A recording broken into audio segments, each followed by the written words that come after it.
Excellent. All right. So without further ado, let's get started. Thank you everyone for joining us for this special session.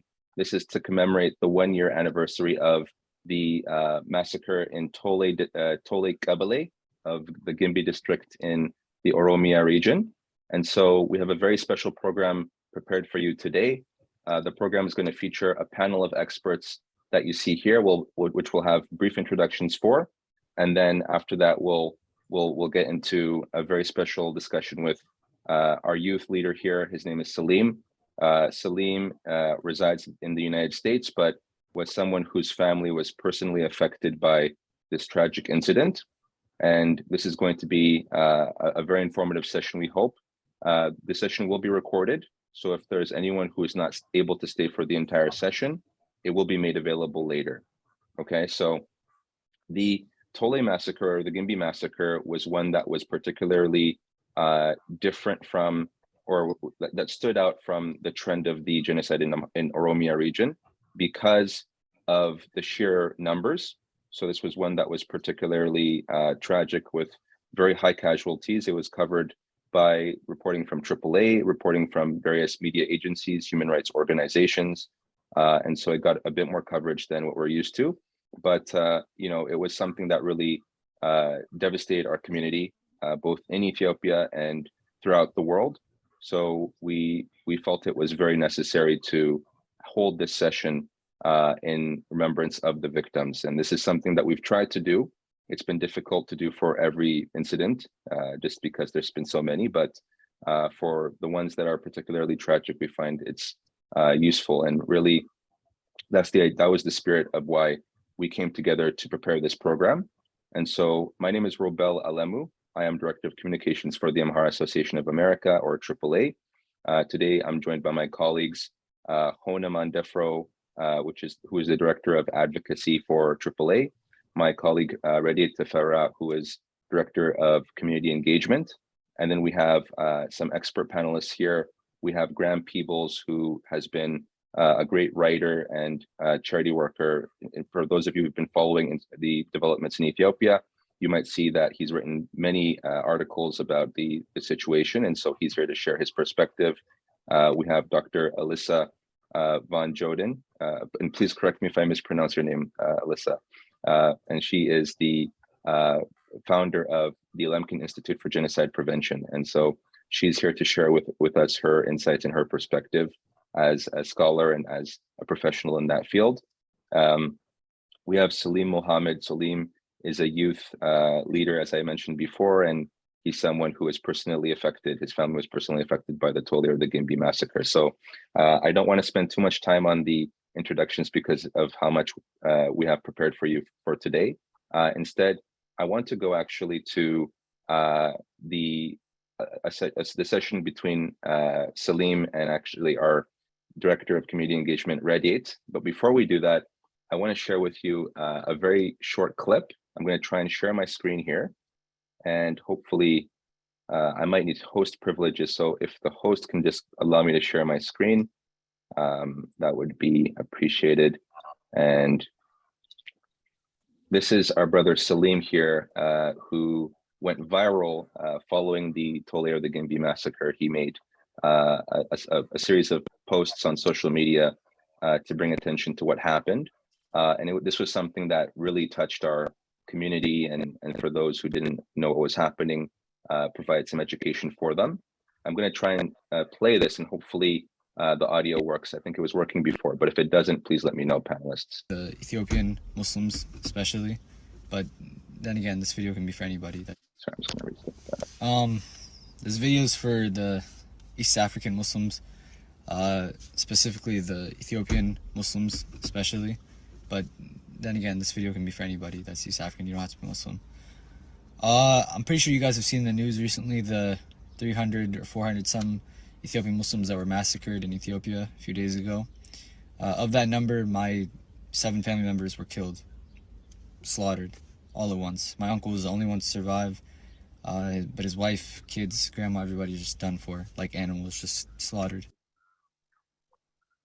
And he goes on for a few minutes just to talk about what happened, and then he kind of gives his perspective. And really, we wanted to invite him here today to share more of that perspective. So my colleague Rediet is going to speak with him. Rediet, please take the floor. Okay, thank you, Robel. As Robel mentioned, today we're here to commemorate the June 19th Tole Massacre, which happened this time last year. And over 584 Amhara civilians lost their lives during this massacre. 40 more were seriously injured, and 100 more are missing till this day. The Tole Massacre took place around 10 villages that were administered by the Tole Kebele, and it happened after those 10 villages were swarmed in minutes by the Oromo Liberation Army and local Oromo residents that were sympathetic to the OLA cause. There were wide range of killing methods applied, and prominently victims were shot to death. It's a story, it's one of the massacres that's shocked us as a community, and I thank you, Salim, for joining us today, willing to share your story. My first question for you is, how did you hear about the Tole Massacre, and in what manner did you hear about the Tole Massacre? You know, I remember the day just like it was yesterday, honestly. You know, I had come home and I saw my dad's car in the driveway. Which to you guys might not seem like a big deal, but he usually works throughout the day. So it was very odd seeing him at home. You know, that only happens when something really like bad happens, or, you know, something random completely. Anyways, I got inside and instantly I just felt that something was wrong, you know, and then I hear from my dad's room, there's a lot of crying. And I was like, okay, this can't be good. You know, I walk in there and I'm like, Dad, what happened? And then just lays it all out. You know, he explains exactly as to what happened. And he's also on the phone with a bunch of family members as well from back home, etc. You know, so, and it hit me, it was really a big shock. I didn't believe it at first, because things like this just, I mean, they've been happening. I think this is something maybe we'll talk about later on, but things like this happened in Ethiopia before, the incident with my family, but for it to happen to your family, you're in a plain shock. You don't expect it. So initially at first, I kind of just walked away, because I was like, there's no way. You know, this is not happening. There's just no way. And then I walk out of my house, and then I end up seeing, you know, I'm going on social media, and all of a sudden I just see everything. You know, there's so many posts about it, warnings telling people to go back into their homes in Ethiopia from the massacres, and just a bunch of stuff all over social media and all over news outlets, everything that I'm seeing, you know. And then it really hit me. That's when I really knew that this was something, you know, that I just couldn't even imagine. And then, you know, of course, later on that day, I went back to my dad, went back to the house, and just sat with him, just tried to talk to him about it, letting him explain things to me. But it was very hard for him, because he's very emotional. You know, it's not every day you lose around 7 family members, or even more for some people, like that massacre. You know, this is something really big. And especially to go to, you know, die in that way. It's pretty sad. These people were, you know, farmers. These people were regular citizens. They didn't commit any crimes, you know. And this, I mean, I don't know if you guys want me to go in depth about this later on, but I think I mentioned this to the team before, but these are people that were quite frankly running around scared for their lives. They were going inside a mosque, they were going inside places of worship, they were going inside you know, their houses, fearful, because they have nowhere else to go. If they step outside, they're going to get massacred. If they stay inside, they're going to get massacred. But you know what, they ended up getting massacred while they're inside a mosque, and that was just something that really hit me as well. So thank you, Salim. I think what you said about shock, a lot of Ethiopians share that sentiment. I think the initial reaction of the massacre was shock, because no one really is prepared to handle something like this. And you've touched on it, but how would you say the Tole Massacre has personally impacted you? I would say that it's impacted me in many ways. One definitely was, well, two main ones. The first one would be that me as an individual, as an Ethiopian American, or American Ethiopian, sorry, it definitely impacted me a lot, because I do encounter a lot of other Ethiopians, and you know, sadly, some of these people do support some of these groups that committed this massacre. So there is a lot of political turmoil, even in America, from Ethiopians, diasporas or people that are born back home. So that was something that affected me personally, because if you guys see in the comments of that video, there were a lot of people actually that were saying, I'm glad this happened to your family. They deserved it because of their, messed up political ideology, but stuff like that has affected me, of course, as an Ethiopian living in America.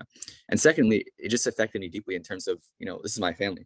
This isn't something easy to just kind of let go.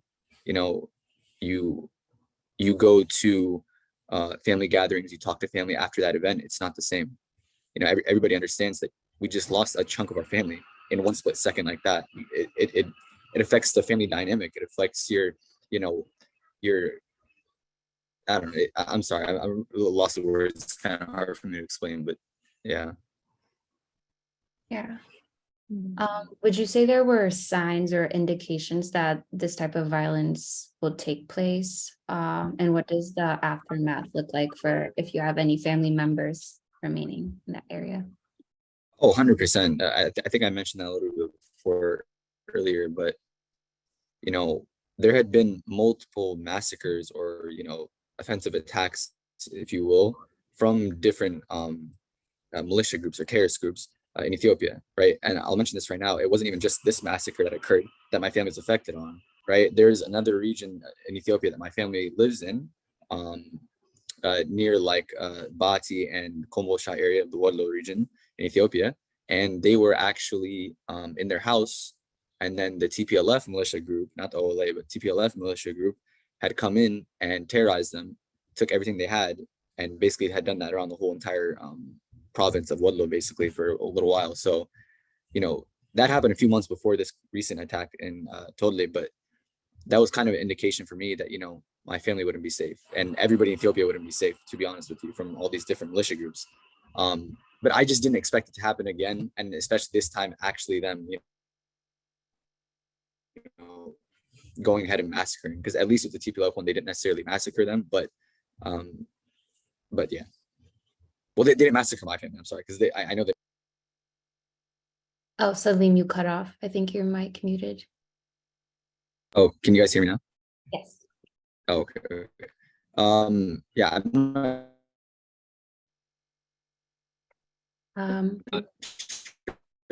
Salim, if you're speaking, we can't hear you clearly. I was just gonna say, yeah, looking at the TPLF invasion of the.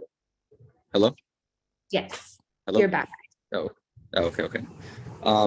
Yeah, I'm not sure as to where I left off, but I was just saying that there had been a previous attack or invasion from the TPLF militia group that had invaded my family's house, actually, and their town a few months before the Tole massacre. So that was kind of an indication for me at the time that my groups that are going around.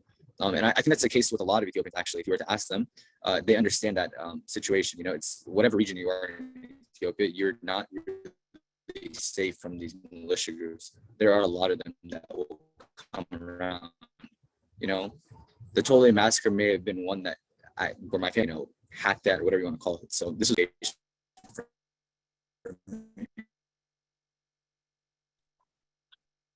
okay. Salim, did we lose you, or did you mute yourself there? Just want to make sure. Are you still with us? Yeah, no, I just muted it for a second. Okay, sorry.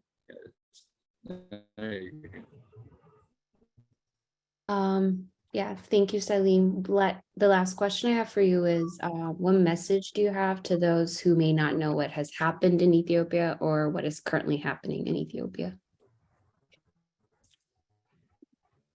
Yeah, I could go on for a long time about this topic, so don't give me too much time. But the one message that I would definitely say is that, the whole Ethiopia is, of course, suffering. I'm not here to really, say one group is suffering more than the other, but on the topic of Amhara, genocide, there is a really big genocide going on right now. And this has been going on really for the past 30 plus years, right? And this is something that, unfortunately, is not talked about a lot. We're just now starting to give a voice for these people that have been killed in Wollega or Tole Wollega, in Wadlo, in other parts of the Amhara region, right? I just want everybody else to know that's listening that this is something that isn't small, right? No matter how much the narrative is, because there is a very, very big narrative against Amhara and really against other Ethiopians. Amhara or other ethnic groups are the oppressors, etc., whatever you want to call it, but that's just far from the truth, right? There's a lot of political divide and there's a lot of narratives that are just quite frankly false. You know, I'm not here to say that I know everything and that my narrative is completely this or that, but when I see something wrong, when I see a big genocide like this happening, I just can't let it go. And I want everybody else to understand that as well. That this is something you just can't ignore.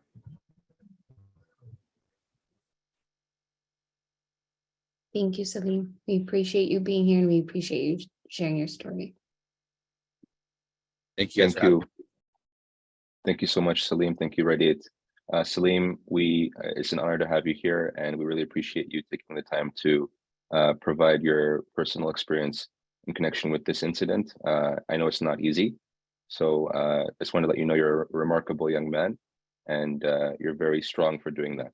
So we really appreciate you. With that being said, now, guys, I want to transition to providing some opportunity for opening remarks from our panel of experts.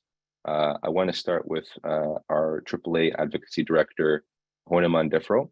Hone, if you can speak, we want our panelists to speak for about 10 minutes each. It doesn't have to be 10 minutes, but we're just in the interests of saving time. So Hone, please take the floor. Thank you, Robel. Thank you, Salim. That was, I can imagine how hard it is to share such a tragic story, and thank you for taking the challenge of telling that tragic story for us and for everyone listening. For those who joined, my name is Hone Mandefro. I am a AAA Advocacy Director, and my role is really documenting, coordinating the team in Ethiopia that is documenting these atrocities on a daily basis. So I work with them in terms of building sources, producing documents that tell the stories of these massacres and the broader Amhara genocide. And I spend quite a bit of time also talking to people that are interested in writing stories about these massacres. So that would mean, there's a lot I can talk about what's happening, but I will be very brief. And I think I want to start by giving contextual kind of basis or larger macro overview of what's happening.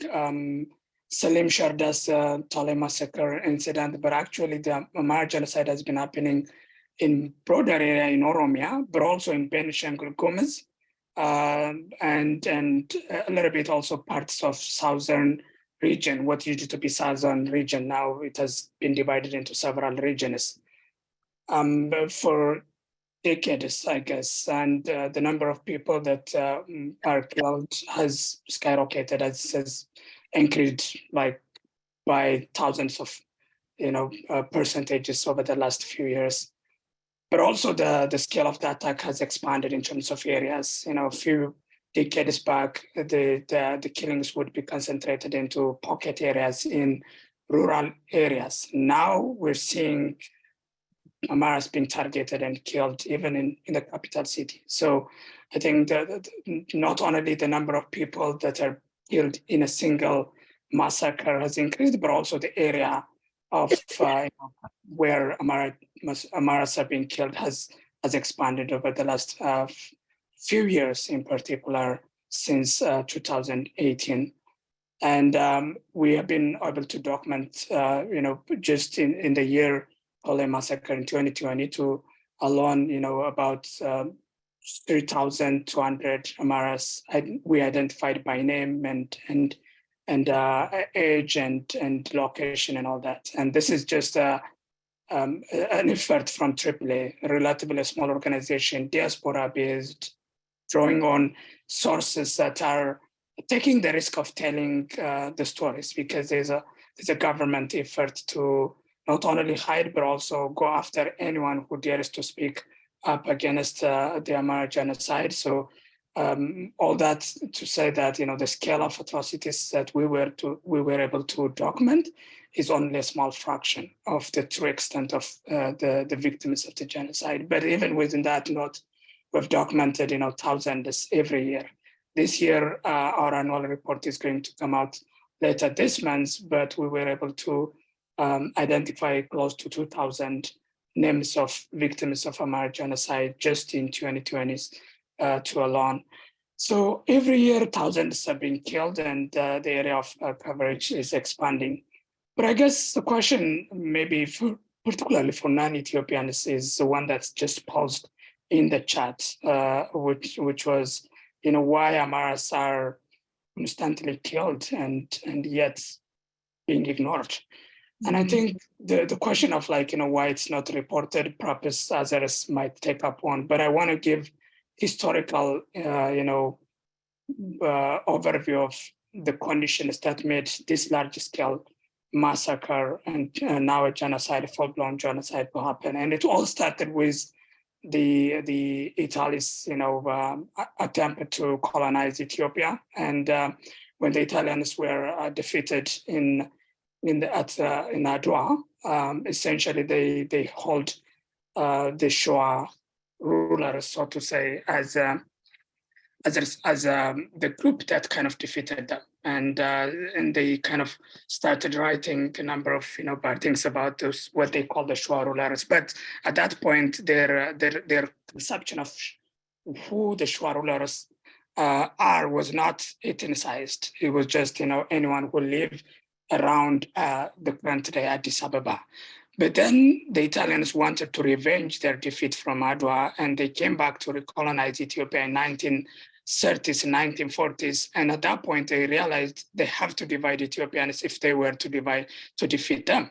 So they came up with the idea of, Amhara being the rulers of Ethiopians and kind of suppressing others. So they circulated pamphlets calling we're here to liberate you from oppression, and you're under the oppression by this what they call the Shoah Amharas, so to say. Now at this point they kind of ethnicize the group they're against, and that started. There was a lot of writing that kind of demonized Amharas, and they wanted to take that revenge, and even when they were occupying Addis Ababa, Ethiopia for 5 years, they produced and disseminated pamphlets that basically scoffed Amharas.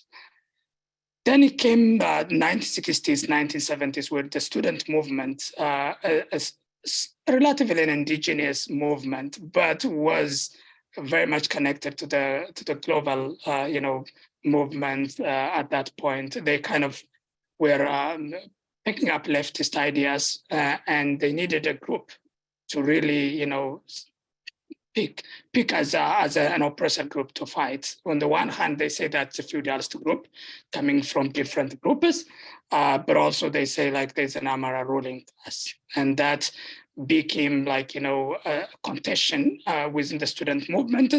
There were two groups. One group rejecting, the talk about Amharas being, dominant. And there was war and different military engagements between different factions of the Ethiopian student movement. And the group that kind of said our movement is against a feudalist class lost power, essentially lost the fighting. And in 1991, the group that won those military engagements within the student movement became, government through TPLF and OLF, essentially the units that were, as Salim mentioned in his intervention. But also during Derg, there was this narrative of against Amhara. So actually the killing against Amharas started during the Derg period. We've seen targeting of Amharas in Arisi and other areas where Amharas were started to be killed for their identity. But when the student movement that kind of won the fighting within the broader student movement came to power in 1990, they nationalized this scapegoating of Amharas as a government policy, and ethnic polarization became an institutional kind of governance model. And not only that kind of cemented, this wrong and superficial and historical idea that Amharas dominated Ethiopia, but also during 1990s, Amharas became marginalized from the political space. They were not represented in the negotiations about the shape Ethiopia should take, so that ethnic federalism kind of not only nationalized ethnic policy, but also Amharas were ignored and marginalized, leading into decades of silencing of Amharas and leading into the hiding of the continuation of killing of Amharas in multiple parties. I think that's one of the reasons why we didn't hear about it until about Amhara genocide until recently. But then in 2018, the TPLF was pushed out of power, but the group, the OLF, that kind of toppled Derg came into power, and they wanted to homogenize Oromia and wanted to substitute Ethiopia as a nation state with what they call Oromia as a nation state. So they now have not only the means, the military means, but also the government. So they have the government. You have the government, which is supportive of ethnic cleansing of Amharas from Oromia, but also you have the Oromo Liberation Army that's killing the Amharas in the field. So you have a structure of like one group actively killing and the government actively suppressing the genocide going on, and that led into kind of a situation where the government is complicit, but also actively killing. We have documented Oromo special forces killing Amharas in several instances over the years. But a lot of these killings are done by the Oromo Liberation Army, which is theoretically an insurgent group. But when it comes to Amhara's existence in Oromia, both people in power and OLA leaders agree that Amhara should leave Oromia and Addis Ababa and other areas. So that kind of explains why, on the one hand, there's sustained killing of Amharas, but also on the other hand, the government intentionally suppressing the story of Amhara genocide and arresting thousands of people that have tried to speak up against Amhara genocide. I don't know if I have time, but I guess I can stop there and We've went a little bit past 10 minutes, but it's okay, Hona. Thank you for that very detailed and comprehensive overview of Amhara genocide. And so next, I'd like to give the opportunity to Dr. Elisa. Please, if you can provide your opening remarks. Yes, thank you very much, Robel, and thanks to everyone here. It's a real honor to be here with you on this very sad day. I'm very pleased to be part of a commemoration of this massacre, of this sort of genocidal massacre last year. And it's very heartening to see that the Amhara community in the diaspora is making sure that all of these crimes do not go forgotten and unrecorded. So I am the executive director now of the Lemkin Institute, a co-founder and executive director of the Lemkin Institute for Genocide Prevention. And we work at the global grassroots on genocide prevention initiatives. We were founded to sort of solve a problem in the international community, which we saw when we were in northern Iraq. And that problem is that the people who are most affected by genocide are least engaged in active genocide prevention protocols. Most genocide prevention protocols work with global elites, and particularly members of governments and military officers and military officials. And so the vast majority of us are excluded from genocide prevention. I have worked in what we now call elite genocide prevention. Those trainings are great. I have trained government officials, I've trained military officers, but we've seen the limits of that kind of prevention work. And I think the situation in Ethiopia demonstrates that the importance of having a genocide prevention framework globally, regionally, and locally in everything that we do. It helps us as the global grassroots to hold our leaders accountable, to call for policies well in advance of the slow march of genocide as a long-term historical process. And I was so happy to hear Hone's really cogent assessment of Ethiopian history, which is so complex. It was very, very illustrative, right, of what the international community is lacking in terms of understanding what is going on in Ethiopia. And so thanks for that. I learned a lot from you. I'm always learning new things about this. Okay, having said that short introduction about our reason for existing as the Lemkin Institute, I want to say that you know, the Lemkin Institute has called this a genocide. We believe what is happening to the Amhara is part of a genocidal process. We believe it is at its mass murder stage. So we look at different forms and patterns of genocide. These are all on our website. We're very transparent in how we work. And so people can see why we have made this determination about what's going on in Ethiopia. If we had been in existence longer, I'm hoping that we could have flagged red flags for genocide against the Amhara many years ago. But from this moment onwards, we are committed, you know, to surfacing all of this evidence as much as we can to the international community. The international community is very reluctant to use the word genocide, as I'm sure you all know. It's incredibly frustrating.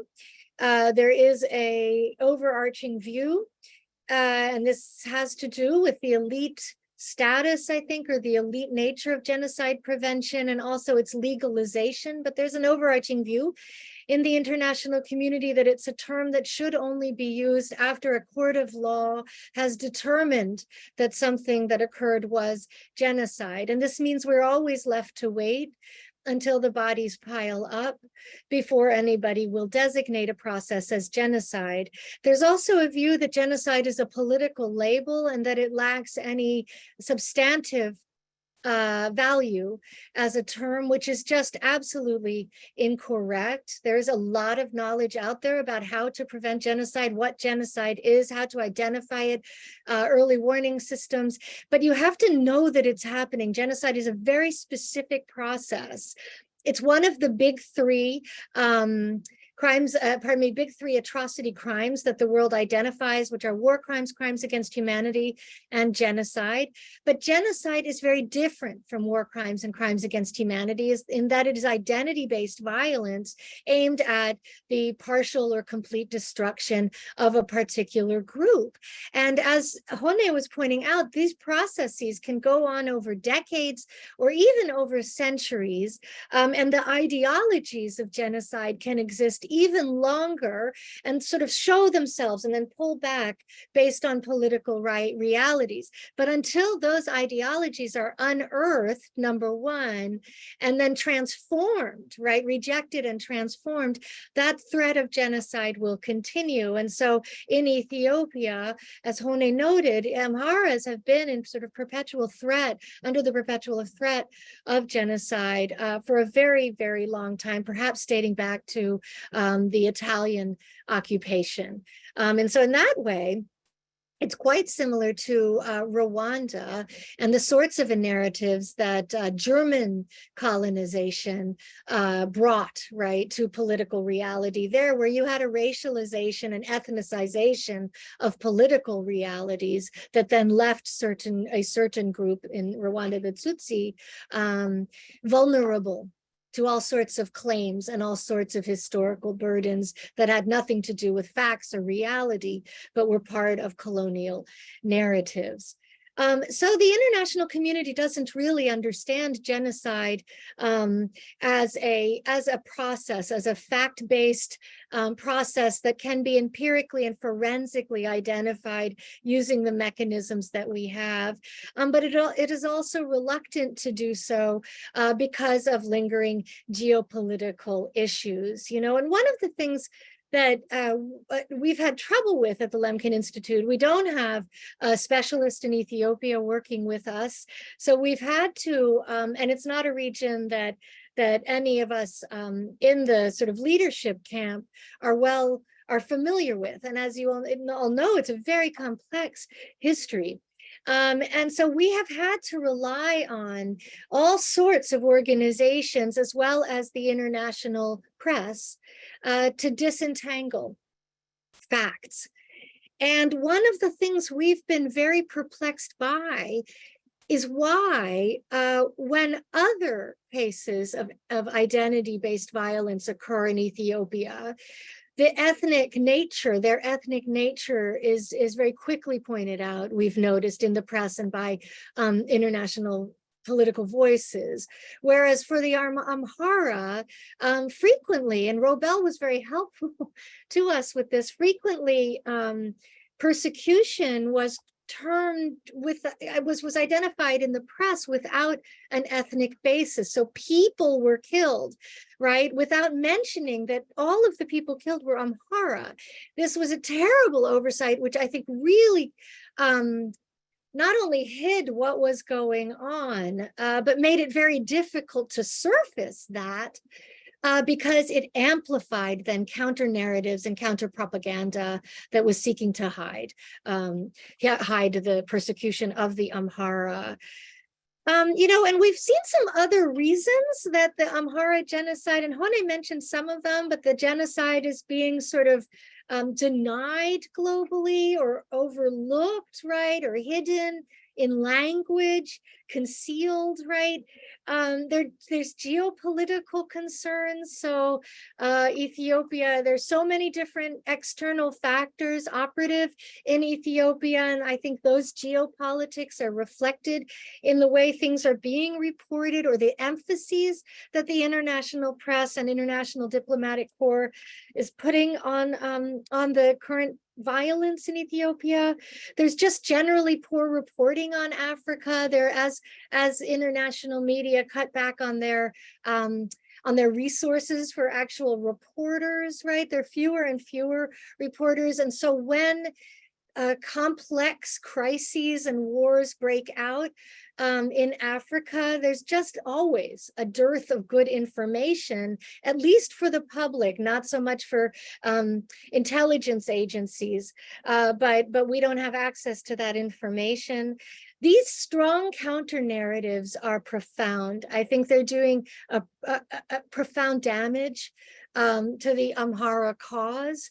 On Twitter, on social media, the perpetrators of anti-Amhara ideologies are incredibly active. And so I think that is one of the most important jobs to be done, is to counter these anti-Amhara narratives that are masked. They're masked, they're very well masked, not as hate narratives, but as victimization narratives, so that in supporting the Amhara people, in supporting the use of the term genocide to describe what's happening to the Amhara, that support gets twisted into, right, efforts to destroy the Oromia people as such, right, or destroy the Tigrayan people as such. So I've seen this kind of competitive victimization occurring as well, which is used.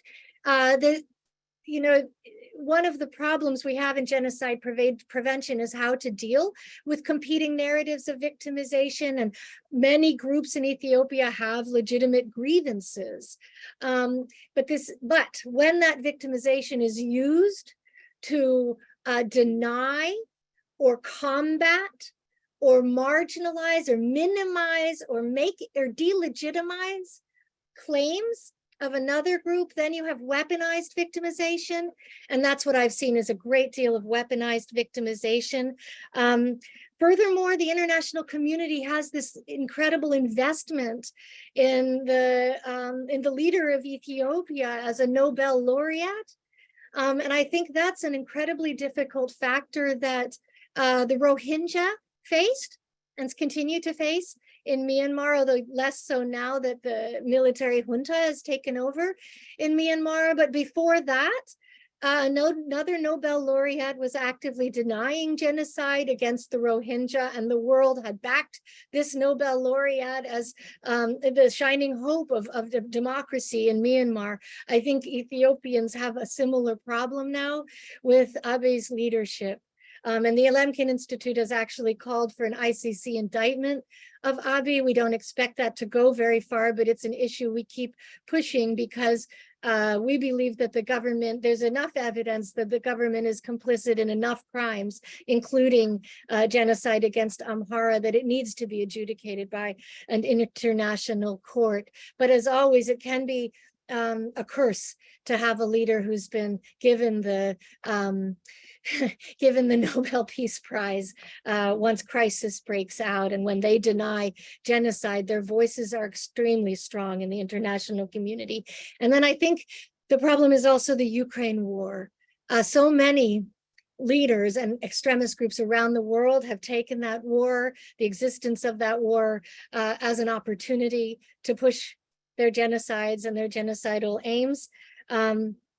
And the international community is not only, it's not only preoccupied. That's the word that we always hear, that the international community is preoccupied with Ukraine. But additionally, it's pursuing, in my mind, a kind of enforced peace everywhere else, where because it doesn't want to deal with crises in other places, even if they exist. And this means muzzling the voices of persons who, in this enforced peace, are still suffering. So, you know, the Lemkin Institute does not like to speak out against peace. We believe in peace, but it must be positive peace. It can't be a peace, right? We talk about Ethiopia now in the peace, the post-peace deal era, right? Where there's a negative peace, a peace in which genocide is being allowed to occur, but the fact of that is being muzzled, and the voices of the survivors are being muzzled because the international community doesn't want to deal with it. It wants to focus all of its attentions on Ukraine, and it's willing then to do the disservice to international peace of muzzling the voices of those who are truly suffering under genocide in other places in the world. And so this sort of gives us a sense, I think, of so we've been thinking deeply about what is our agenda going forward as a prevention organization. One is to, of course, surface as much as we're able and to work in solidarity with persecuted Amharas, to bring that. Dr. Elisa, I hate to cut you off, but if you can please conclude. I'll conclude, yes, to bring that message to the international community. So that's one. But the second is, and this is, you know, something that I'd like to hear from folks here, is how do we imagine a peace, a positive peace in Ethiopia, where the Amhara can live with security and freedom and dignity? So where are we moving towards in attempting to bring attention to this genocide in order to stop the process? You know, what other institutions should we be building alongside that, and ideas and narratives should we be building alongside that can offer the Amhara a bright future of positive peace? Okay, thank you very much, and I'm sorry that I went over time. No problem, Dr. Elisa. I was very fascinated with what you were saying. So, you know, it was very difficult to cut you off, but thank you so much for that very insightful. Thank you for cutting me off. But we'll definitely have more time when we get to our questions. And now I want to give an opportunity to Graham to provide his opening remarks. Graham, the floor is yours.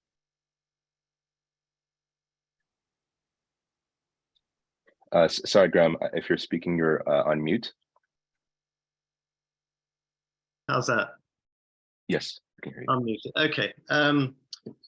Yeah, I first of all, I thought maybe I'd just make a couple of comments on some of the things that Hone and Elisa were saying. Firstly, the Amhara ethnic violence that's being committed against the Amhara. It's not reported, and if there are violent incidents reported, they're not identified always as Amhara, but this is not unique.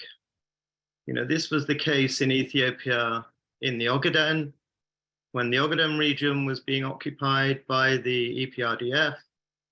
There was virtually no coverage at all in the international media. And if there was, you know, it wasn't detailed in the way that it should have been. The other thing I wanted to say was under the former regime, the EPRDF, which was dominated by the TPLF, it wasn't just Amhara people that were persecuted. Oromo were persecuted, Ogaden were persecuted, you know, everybody was essentially living under an atmosphere of fear. It's I mean, I don't know the historical perspective as well as you do, Hone, but it was very interesting what you said. But of course, you didn't mention the way the EPRDF divided the country up. And they divided the country up along ethnic lines. So it's a big country. There's nothing wrong with governing a country the size of Ethiopia in a federal way. You know, regional governments, regional authorities, absolutely fine, sensible. But to do that based on ethnicity breeds division and aggravates historic grievances. So they divided the country ethnically. They introduced the policy of ethnic federalism, which aggravated problems. Having said that, people within the various regions of Ethiopia, different ethnic groups have lived harmoniously for generations. You know, people, Amhara living in Oromia have lived for generations side by side.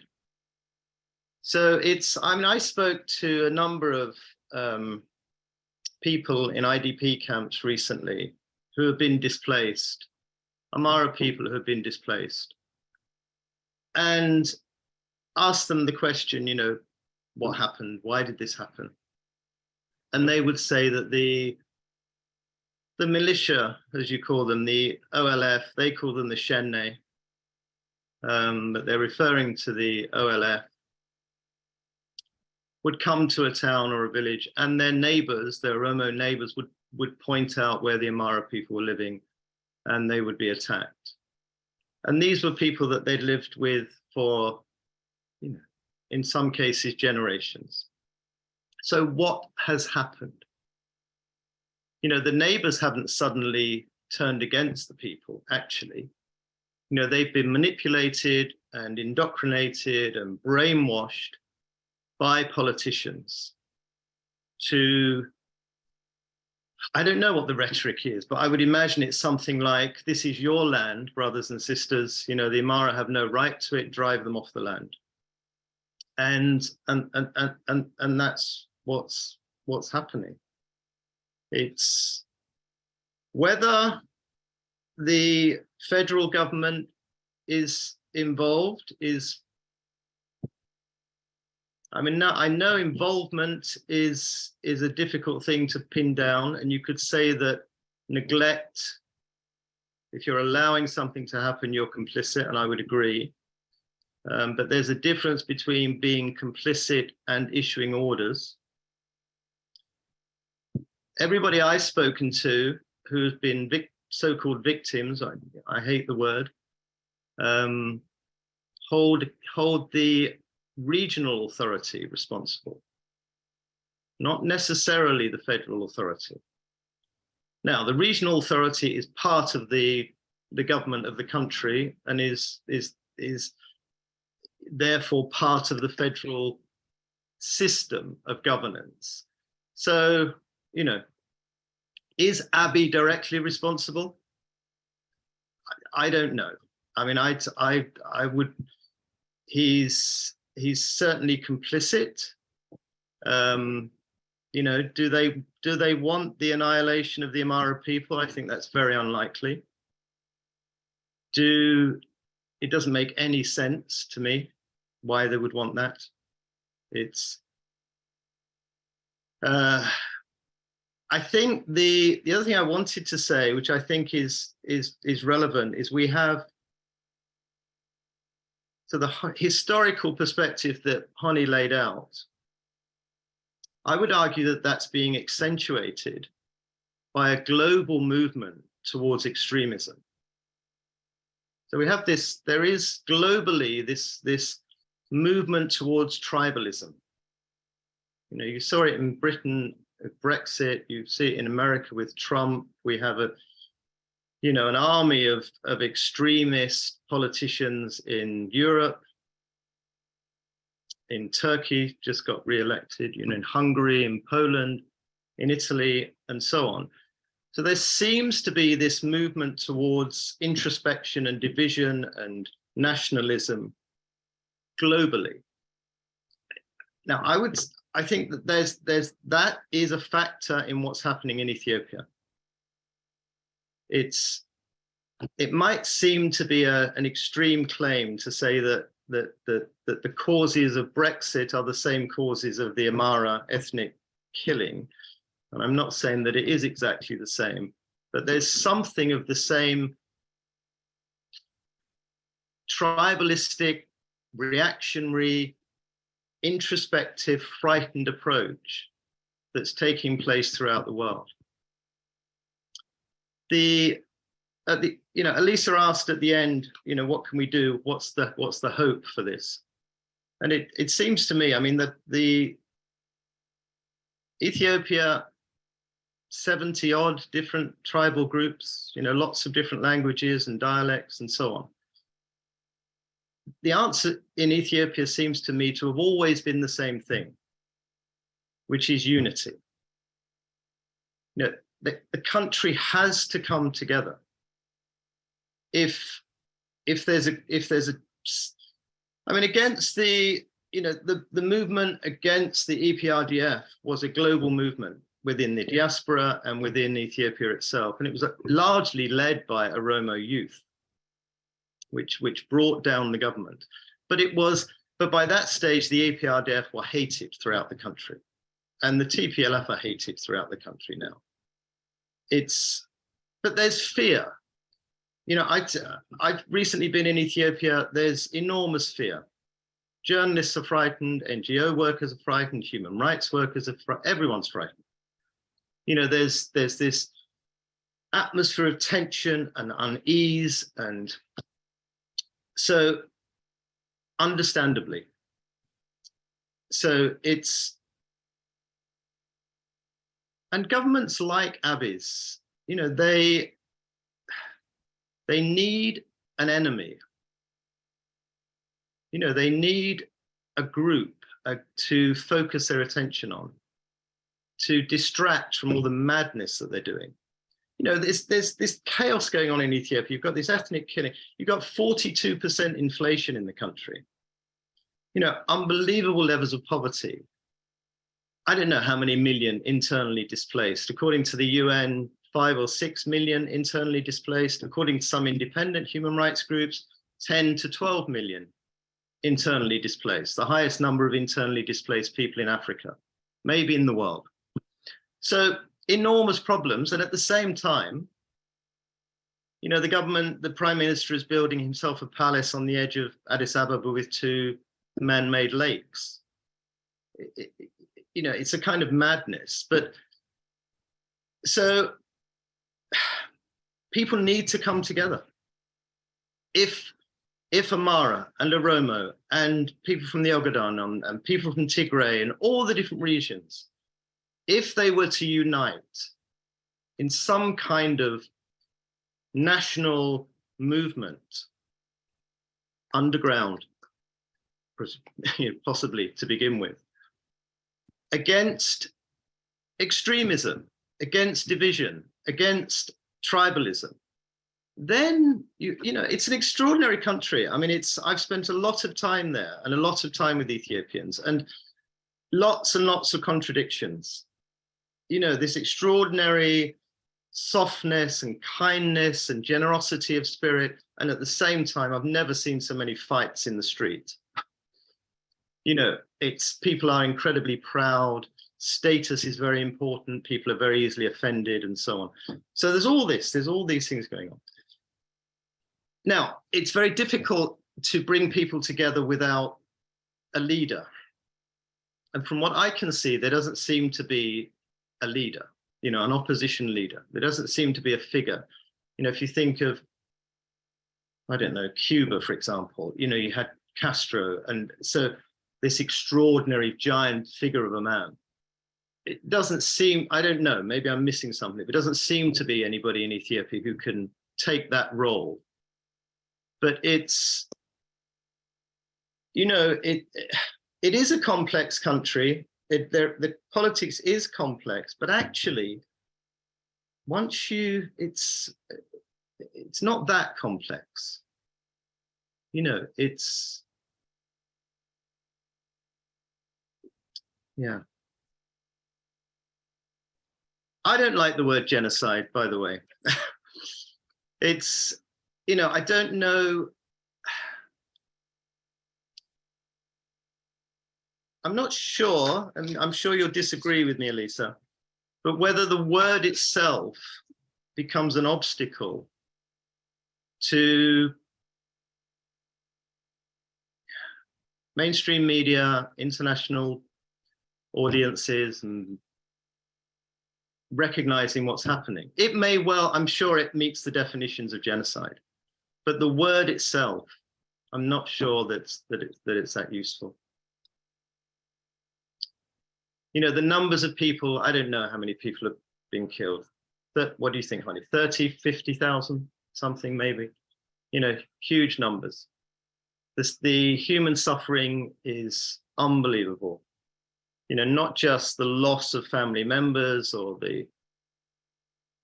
but the loss of, you know, I've met people who, you know, Amhara in Oromia often are quite well-to-do. Landowners, farmers, you know, business people and so on. You know, I've met elderly people who've lost everything. Some of their family members have been killed, they've lost their home, they've lost their land, you know, and they're living in an IDP camp.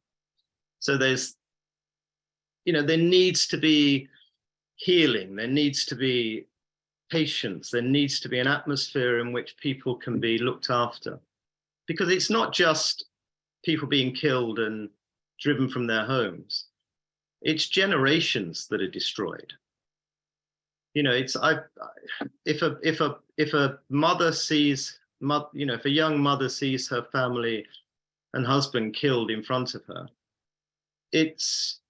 and her children see the same thing, you know, the impact on that whole family of 2-3 generations is enormous. So there needs to be healing, there needs to be support, there needs to be counseling, there needs to be all sorts of things. And where are these people going to go? You know, however many people are in IDP camps as a result of the attacks on Amhara, but also as Graham, a consequence. I'm just going to. Oh, sorry. I'm just going to say, please wrap up. Just please be quiet. Yeah, I get it. Yeah, no, I was going to say, you know, there is enormous numbers of people in camps for various reasons, and where are they going to go? You know, they're not going to go back home, you know, anytime soon. And how are they going to be rehoused? You know, what's going to happen to them? It's yeah. Yes, thank you so much, Graham. I know I gave Dr. Elisa a few minutes, so I thought I'd extend the same privilege to you, but just in the best interest of time, I just want to make sure we can get to our questions and really refocus our discussion, because I think all of you in your opening remarks raised very important issues, and all of you also took very particular angles and, you know, in sharing your understanding. So I want to unpack that a little bit. And so for our first round of questions, I'm going to start with direct questions. So I'm going to call on each of you individually, ask you a question, and I'm going to ask for, to the best of your ability, very brief responses, maximum 5 minutes. I'll try and be more harsh with me cutting you off. So just a disclaimer.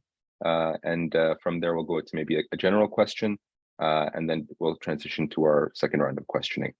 So I want to direct My first question to Hone. Hone, you raised a lot of big picture points about, what led to the Amhara Genocide, the early component of the Italian fascists under Mussolini. But I think in the spirit of, why we've gathered here today, I want to kind of bring the discussion back to what happened in Tole. And AAA had produced the first report actually on what happened in Tole from the, compared to the English medias and the human rights organizations. So Hone, if you could please talk about, what took place in Tole?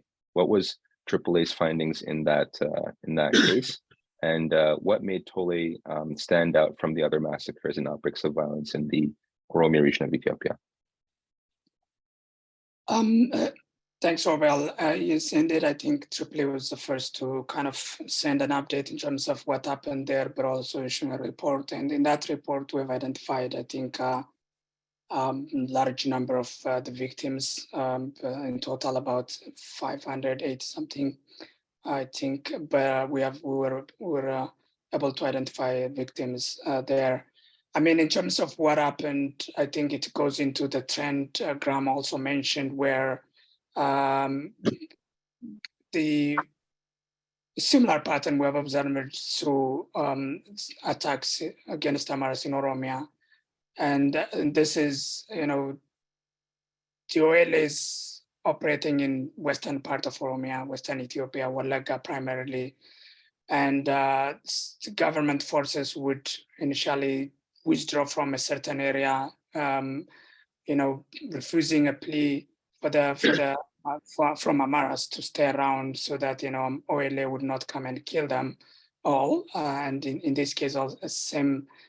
It started with Oromia regional security forces withdrawing from the area, and then in a moment OLA forces came in and started shooting people in about 10 villages, and it's in a vast area, and people were all over places, some of them in farming, others in different institutions. So they started killing anyone that was identified as an Amhara, including, as Salim pointed out, in religious institutions, churches, Muslim institutions.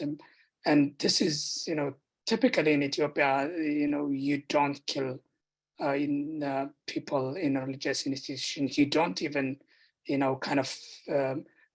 say inappropriate things while in a premises of a religious institution. But here, people were killed in mosques, and they flee to the mosques expecting that, and if they are in a mosque, they wouldn't be killed. But actually, that didn't help them, and several of them, I believe about 50 of them were killed in one particular mosque while they were taking shelter there.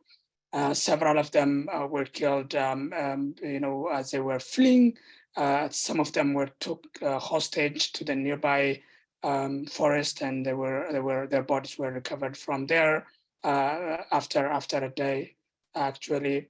So it took a number of them were killed on June 18, but their bodies were recovered the next days, and the government, all this happened. Not only did they withdraw, they were aware of what's going on. One, the federal government forces were stationed in a nearby hydroelectric plant that was about 20 something kilometers from Tole.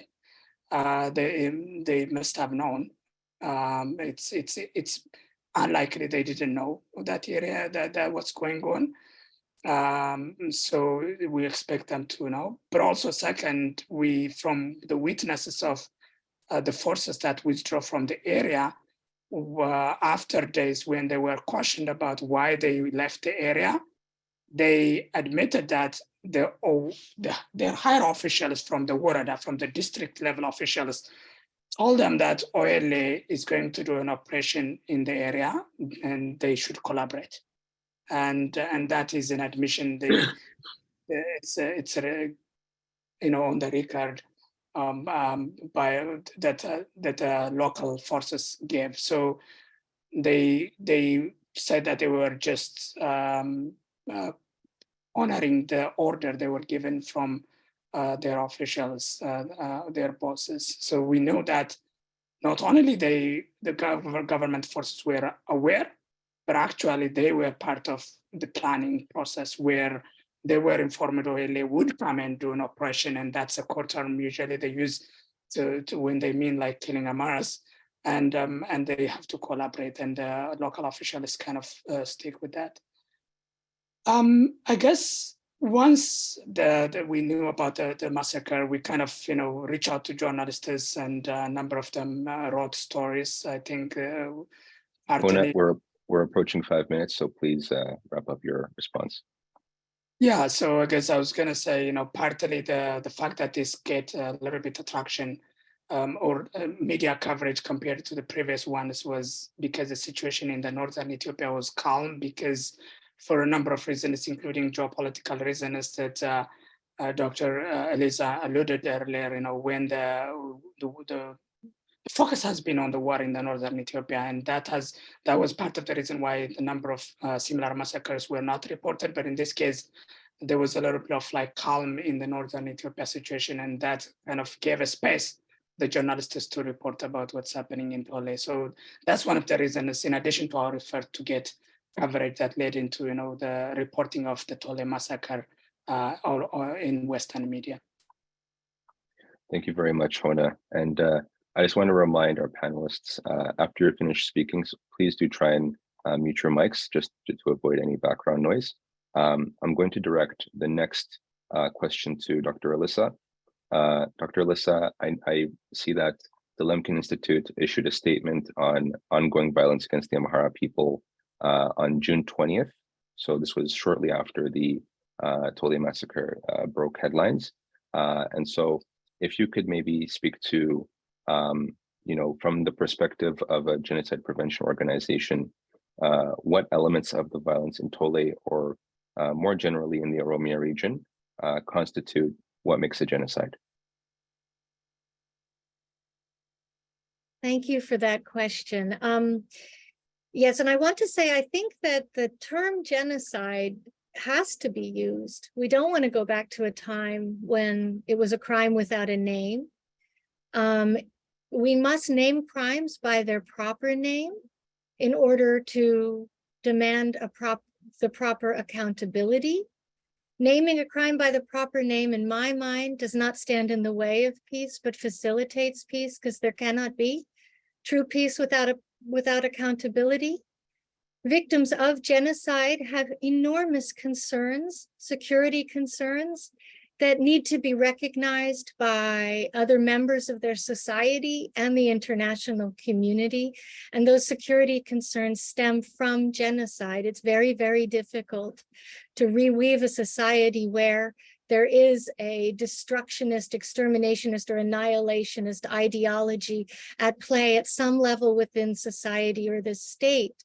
And so while I agree very much that genocide can be used politically, it's also a forensic term. And just as we, would not ask a woman who's experienced rape not to call it rape, even though that's a very inconvenient term and for years and years was avoided and not tried, and not the perpetrators not held accountable. I think some of the same claims are often made of survivors of genocide, that they shouldn't use the term, that they should sort of use other words to talk about what happened to them because it might upset the perpetrators. And I think it's always good to work in the realm of truth. And if we believe something is a genocide, we have to say that it is, but there are responsibilities to using that term.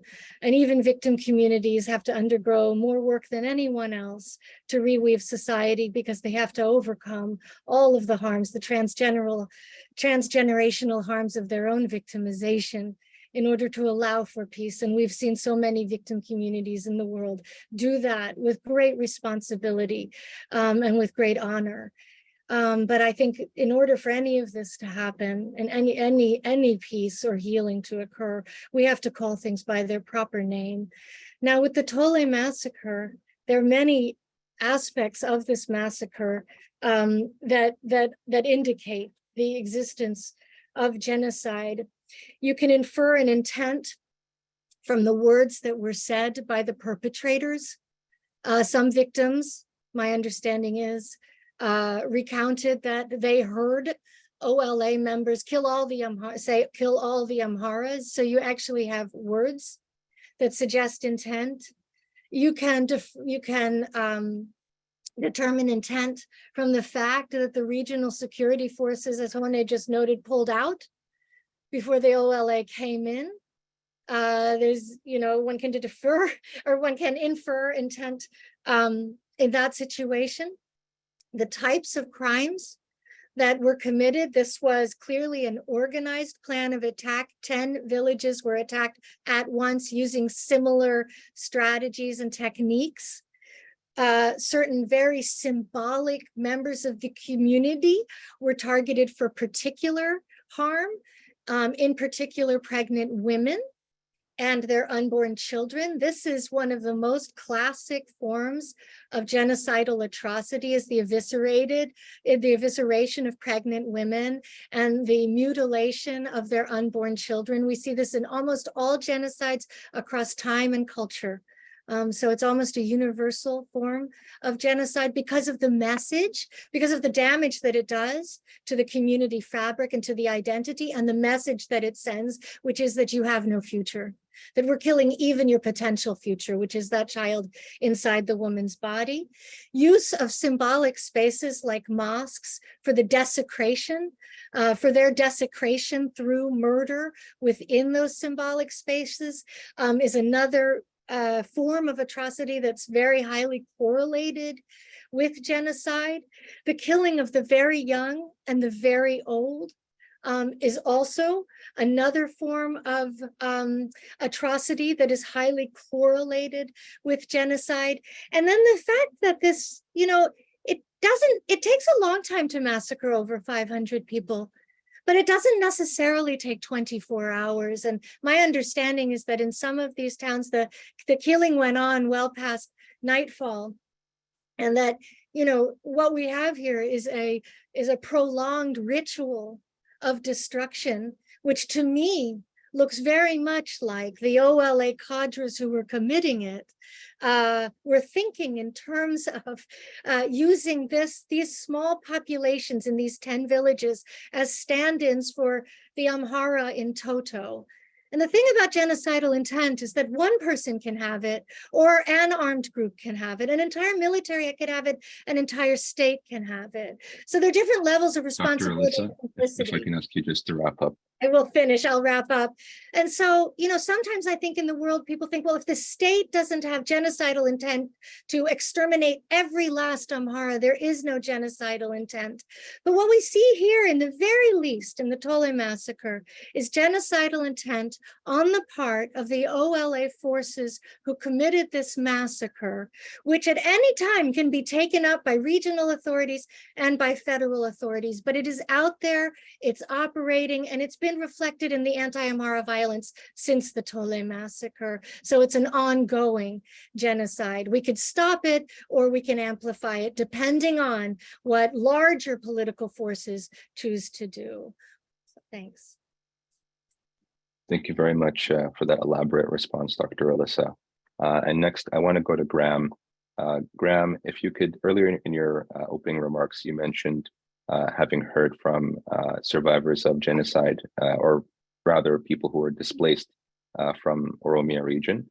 And I imagine that was a very educational trip. And I just wanted to ask if you could speak more to that, and really, to those who might not be familiar with the experience of these IDPs, what kinds of messages were they saying? What were their concerns? What were their experiences?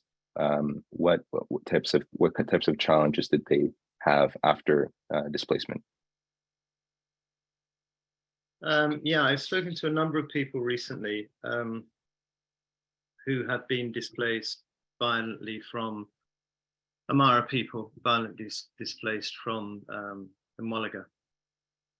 And yeah, they had different individual stories to tell. I mean, very upsetting, very distressing accounts of being physically attacked themselves and surviving in some cases, or seeing family members killed in front of their eyes in others. There were consistencies. I mean, while there were differences in what they personally experienced to a degree, there were various consistencies to what their message was.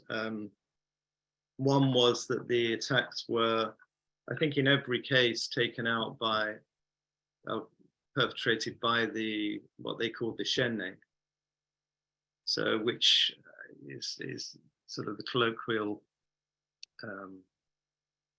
definition for the OLA. I mean, they would say the OLF. Actually, nobody said to me it was the OLA, but OLF stroke OLA. And actually nobody, I was expecting some accounts of violence being perpetrated by Oromo Special Forces, but nobody told me anything about involvement by Oromo Special Forces, although I know there have been reported cases of them taking place. In every case, it was Shenne. Coming into towns, I mean, they would describe them as villages, but they would probably be populated as towns. And being Amhara people being identified by Oromo neighbors to the Shenne, who would then carry out the attacks. And then driven from their homes. Often people seem to then go, first of all, people don't know where to go. They're frightened. So they would go to a city normally. I think lots of people would head to Addis, and then from Addis go to a camp. Others would go to maybe Desi or and go to a camp from there. And then, of course, their whole life shattered. Everything's taken away: their land, their home, their work.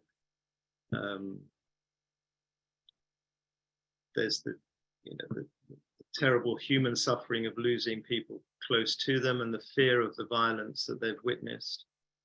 And then, lots of people that I've spoken to, a tremendous sense of then hopelessness, not just, hurt and fear, but then,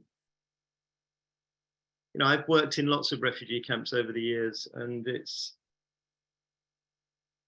often very similar. And I spent quite a lot of time in Dadaab refugee camp speaking to people from the Ogaden region.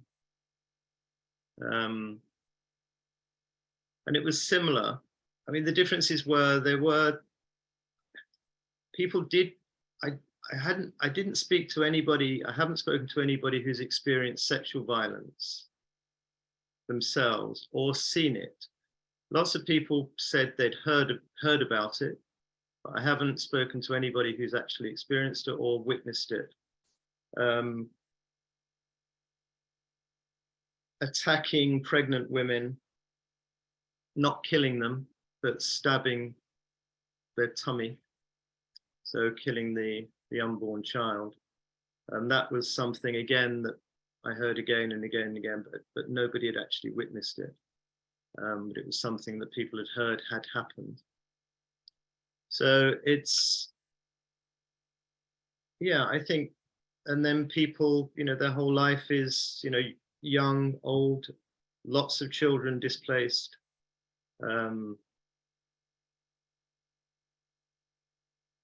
With no education now, poor healthcare, living in the camps, very, very overcrowded conditions, not enough food, no mains electricity, no water. So terrible conditions that they're living in.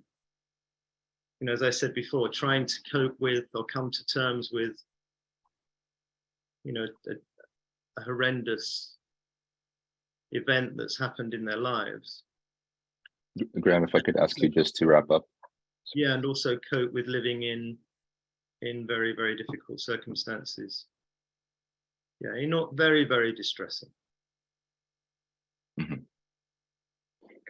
Thank you so much, Graham, for that very powerful account of your experience with those victims.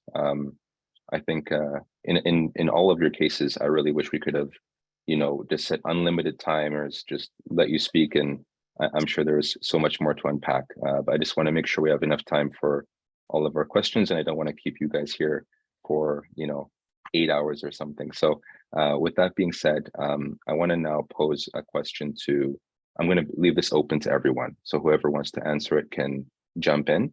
And that's that, you know, we talked about the, there was the issue of leadership that was raised before and about, you know, systemic issues against the Amhara people. And, you know, currently there are protests happening by Amharas. Even today in the Talemte area, there were protests of Amharas against the TPLF, which was kind of a different issue.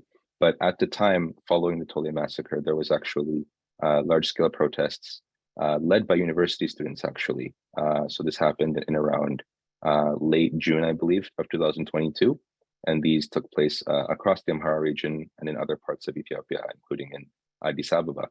And so we're now seeing a trend of protests with one of the core issues being the Amhara Genocide, putting an end to the Amhara Genocide, issues such as political marginalization, you know, forced evictions, displacement. Displacement has been a very huge issue that's been happening in the Oromia region, as well as in more recent times on the outskirts of the capital city in the new Shaggar administration. So what I want to ask you guys is, from your respective perspectives, can you speak to, you know, the severity of the issue, but also, you know, why this hasn't gotten the attention that it deserves in the international media, given that there's been so many protests, and then you have the protests, but you also have the killing and the violence. So why has this not been given? Why has this not gotten its due attention in the international media? I'm going to leave this open, so whoever responds first can go ahead. Yeah, I mean, I think what Elisa touched on earlier, that the emphasis on the Ukraine war is taking a lot of the international focus. But there's, if you look at the coverage by international media during the war with the TPLF, there was a lot of coverage, but it was appalling coverage. You know, the BBC, the CNN, Guardian, New York Times, and so on, they got it wrong all the time. They were printing essentially TPLF propaganda. So, you know, and something, you know, and that point that, and the international community was very much against the Abiy government during that time. You know, the US, the UK, the EU were all siding with the TPLF. So, you know, they don't hold any Abiy in any kind of high regard at all, I don't think. And Abiy desperately needs the West at the moment. Why isn't it covered? I don't know. I think you know, there's very little Western investigative journalism these days. When people, you know, even when journalists were reporting on the TPLF war, they weren't in Ethiopia, mainly they were in Kenya. So I don't know that there's any Western journalists in Ethiopia at the moment. So I don't know, they're not interested. I think the idea that the solutions to Ethiopia's problems rest with the West, I think we have to give that up.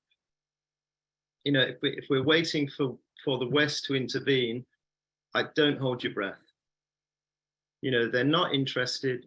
I don't, you know, the American, America is interested in one thing, and that's America. You know, they want geopolitical power. They don't care what happens in Ethiopia. they don't particularly want the Amhara to be killed, but they don't not want the Amhara to be killed. You know what I mean? They're indifferent. I think it's a mistake to interpret that indifference as responsibility. You know, they're not behind it, but they're not doing anything to stop it either. It's, you know, the answers to Ethiopia's problems lie within Ethiopia and the broader region. You know, I think the African Union needs to be strengthened and needs to be play more of a role in regional issues. I don't understand why other regional powers aren't intervening. I don't know what kind of pressure they're putting on Abiy, but you know, they should be putting pressure on him to do something to stop it. But yeah, the West isn't interested. It's about Ethiopia, you know, and the protests. There have been protests, and that's positive. But there needs to be a movement similar to the movement that took place within the diaspora and within Ethiopia during the TPLF war. There were huge demonstrations throughout the world against international media. And that wasn't ethnically based protest. These were Ethiopians. So it's great, Amharas will be protesting. But if you could build a protest movement in the country which was inclusive of everybody, maybe it would have more impact. But yeah, I think don't look to the West. Thank you, Graham. I'm just going to give an opportunity now to either Hone or Dr. Elisa, if you want to add your perspectives on this question as well. And please let me know if you need me to repeat the question. I think I can share a couple of things, and I think it's a complex issue. I think, and a complex kind of response to that question would require, you know, a long, probably careful study of, you know, different actors and all that. But my take is there are a number of layers why we didn't get this story of Amhara genocide out there as much as we should. And it starts with Amharas themselves. I think partly it goes into what Graham was saying. I think for a long time, Amharas really refused to organize as an Amhara and insisted that, you know, ethnic division would be dangerous to the country. We should all come together as an Ethiopian. And for a long time, you know, Amharas really called for unity, and that was taken as a you know, I don't know, as a wrong way of. It didn't lead into, you know, emergency of strong Amhara institutions, and that kind of is now changing, because I think now, because of this failure of, like, you know, the effort to unify the country, and that actually exacerbating the problem when it comes to the killing of Amharas, because, you know, one of the elements of this politics of Ethiopian unity is not to name the identity of the victims, and that really give the perpetrators a reason to continue to kill Amharas, and so now we now understand that, and we are organizing as an Amhara, but I don't think we have built strong institutions to tell our own story yet. We need more organizations like AAA. We need a number of Ethiopians to write in English, both for non-Ethiopians. There's a lot of, like, discussion and content in Amharic, but not so much in English. And I think that is part of the reason why non-Ethiopians are in particular not understanding what's happening. And we're fighting against a long-established narrative that refuses to recognize Amharas as a victim, but only as oppressors, based on wrong, you know, or inaccurate history. And actually, the Western media access to Western media is controlled by, so to say, Ethiopian scholars that were behind this scapegoating of Amharas. So the institutions, you see, the BBC, the ones that are with global influence, actually, there were a number of times where people that support OLA were called upon to talk about Amhara genocide on BBC. And you can imagine what kind of tragedy that does, like, when you call the supporter of the perpetrator to talk about something like Amhara genocide. So, and this is because there has been a training model, and the whole Ethiopian, analysis sector is built on people that have been behind this narrative of scapegoating Amharas. So there's a global force that is really working to mask Amhara genocide, because if Amharas are recognized as victims, the whole training and narrative they've been given and they've been going through would crumble. So there is an intellectual really effort to make sure that narrative stays intact for personal reasons and for personal kind of respectability, and that is leading into Amharas being pushed out of important spaces where we can tell our story, and also being not taken as serious when we challenge this really heavily established forces in the academia, in the think tank, and in the media. So there's an internal issue where we have to build our capacity. There's a national issue where the government is complicit and actually always divert attention to Abiy versus TPLF rather than the Oromia issue and what's happening to Amharas there. But also there's a global institutional setup that is working against us, and breaking that would require a lot of effort from us and also from our allies.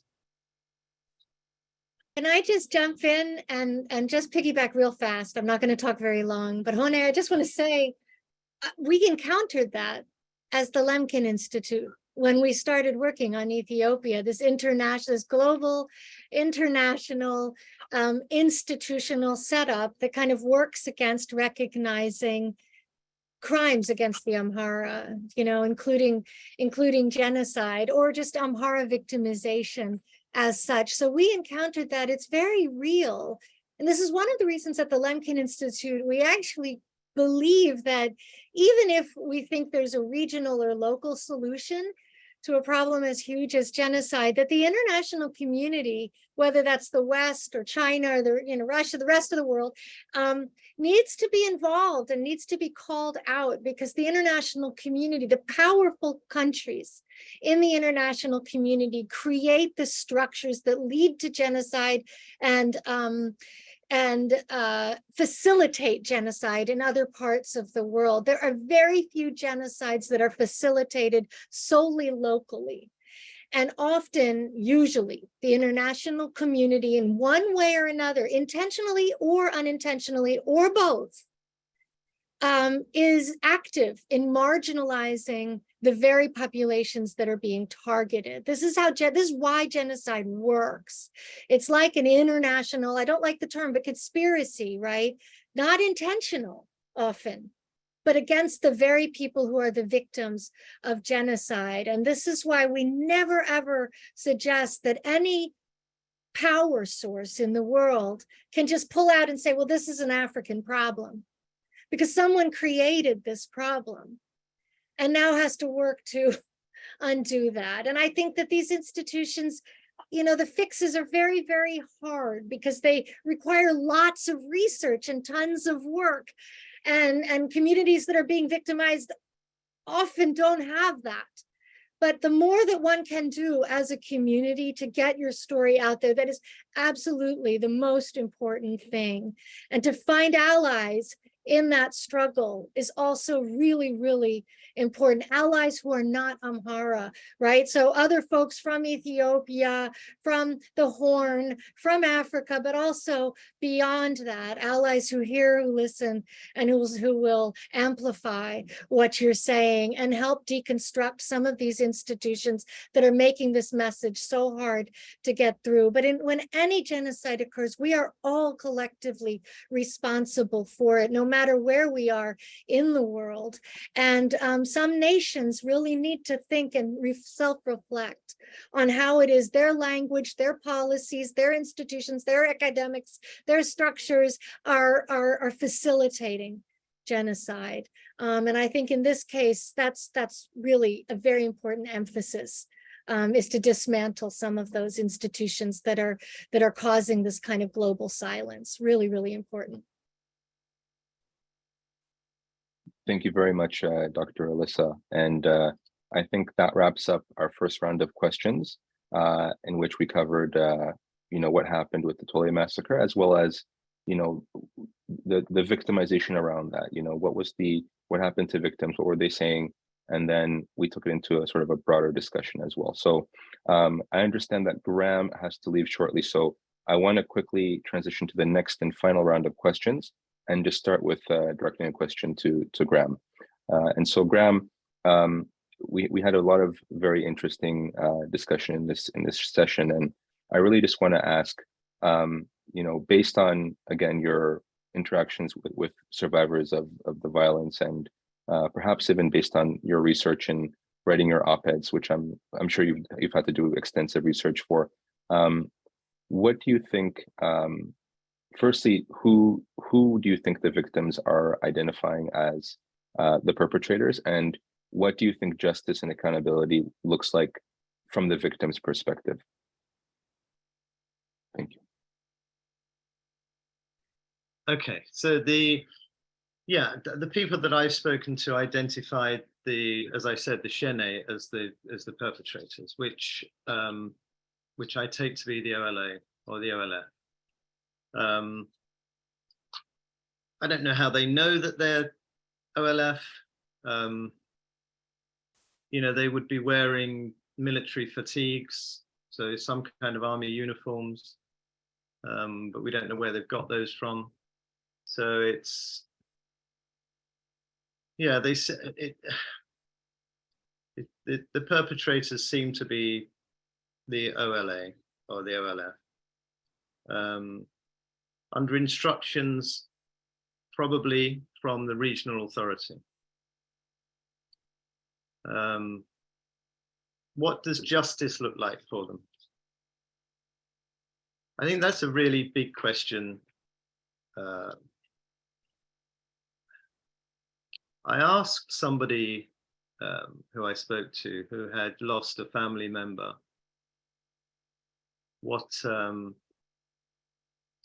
whether she would be able to forgive the perpetrators. And she said, no, she wouldn't be able to forgive the perpetrators. And I asked if she felt that peace in the country would be possible without forgiveness. And I think probably philosophically, she would agree that that's not possible. But people want, often it's not justice what people want, it's some kind of retribution. So there's very poor law and order in the country. So if there was proper law and order, people who committed crimes like this would be arrested and tried through a judicial process. And that's what I think should happen. But then you get into the question of who do you try? Do you try the man who pulled the trigger? Do you try the man who gave the orders? Do you try the politicians who were behind inciting the violence, and so on? So I think it becomes quite difficult. If we're asking the question, how do we move from this fractured, fragmented, violent condition to a way of living in harmony, then I think there has to be understanding, tolerance, cooperation, and a degree of forgiveness, difficult as that may be to do. I remember then, I mean, it's not the same, but when the Troubles, as they were called in Ireland, which the fighting went on for 25 years, when that came to an end, there were a series of, throughout the country, they organized these sort of village hall and school meetings where people from Protestant and Catholic groups would come together and share their experiences of family being killed or things. And it was a very cathartic process. I think something similar happened in South Africa after the apartheid regime collapsed. So you know, I believe that there needs to be cooperation, tolerance, and forgiveness. Hone, I don't agree with your earlier point about strengthening Amhara institutions. I think there needs to be a strengthening of civil society within the country broadly. And there needs to be, all efforts need to be put in towards bringing groups together. You know, you can have strong Amhara groups and representation if they're working with other groups. The danger is that but in setting up institutions and bodies which have an ethnic base, the danger is you strengthen those ethnic divisions. Whereas we need to be finding a way of bringing the community together. You know, I think every effort, every approach, the goal should be unity. Should be civil and community unity, society unity, tolerance, understanding of differences, and so on. You know, it's and the removal of extremist politicians. You know, tribal-based politics has got to go.